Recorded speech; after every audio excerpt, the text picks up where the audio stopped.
Moving on, let's talk about the front of the warp nacelles, the Bussard collectors as they're called.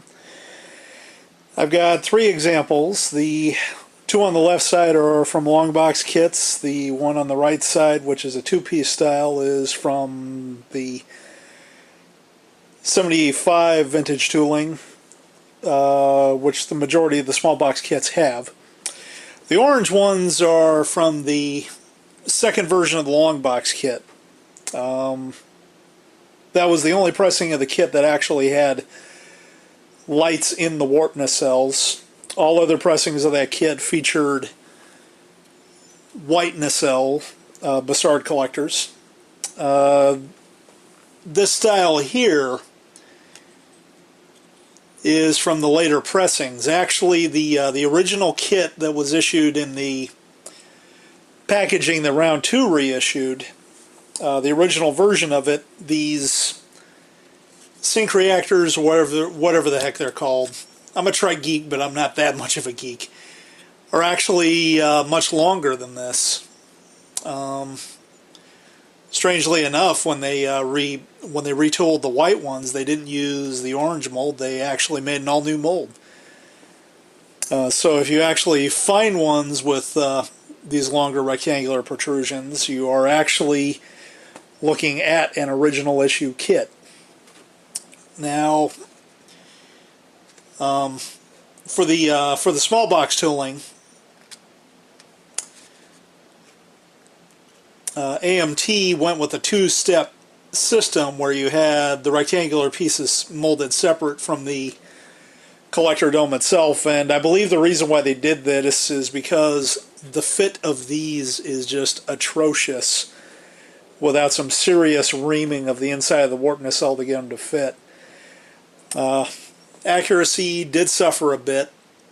I mean, they've got these little impressions in there, but they didn't turn them into three separate pieces like they should. It's not hard to modify, and there are plenty of resin parts out there if you want to correct that feature. But these are yet more clues as to what kit you're looking at. And let's talk about some of the other parts that you're going to see that are different between a long box and a small box kit. The parts that you see to the left that are done in white plastic, those are parts unique to the long box style kits, the 66 tooling. The three gray parts you see on the right are from the small box tooling. These are the aft parts of the warp engines. When the kit was retooled for small box, they actually put the series style balls in the back end of the warp engines, whereas the early style has them flat. In fact, if you look at the Constellation Studio model in Doomsday Machine, you'll notice it has this style of rear part of the warp nacelle on the one engine, where the back end you can still see, the other side is totally trashed. These are the navigational deflector mounts, which will also provide you some clue as to what version of the kit that you're seeing. Small box, as you can see, it doesn't have that stair-step pattern, which should be on there. This one right here is actually taken from my small box boxing of the long box kit.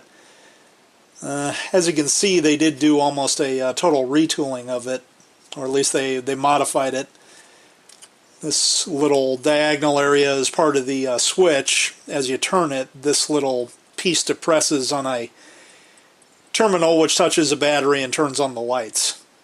This one, it's totally smooth back there.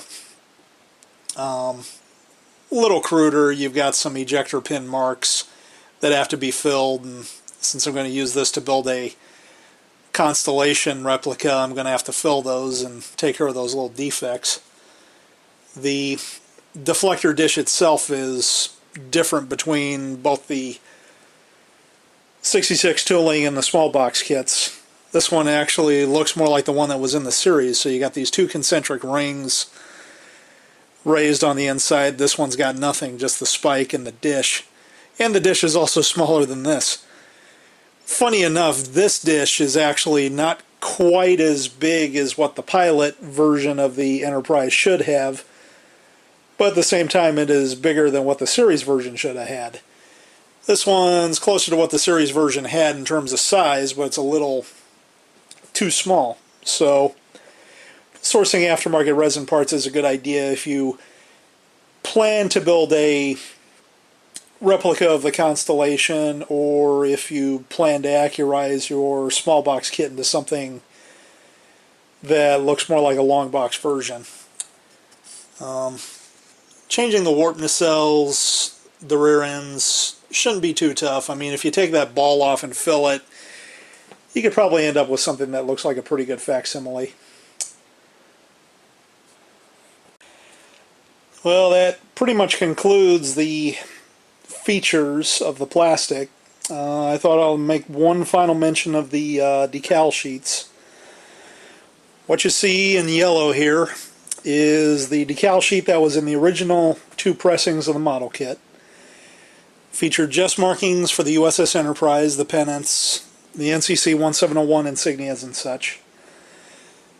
This is the 12 Starship decal sheet that was put into, starting with one of the late long box pressings, circa 1971-72, I believe, where they changed the font to make it fit.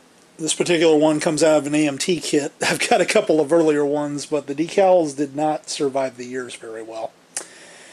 And finally up top here is the decal sheet that you find in the round 2 reissues. This would be the standard reissue like I showed you, plus also the Tholian Web edition that's molded in glow-in-the-dark plastic. Reason why I bring this up is decal sheet will give you a pretty good hint as well. If you're looking for a long box kit and somebody flashes this image up of the decals, it's definitely not a long box. It's definitely not an original 66 tooling long box kit that you're looking at. But this sheet is much superior to the original. This sheet here is about average condition for what you're likely to find. Late long boxes, as I said, have this, not this or this. Well, this concludes my video on Starship Enterprise 18-inch kit model kit differences. If you have any other questions, check out my article on culttvman.com. You can check out all the features and read more in depth about the history of this kit. I'll update it in the not too distant future. Thank you.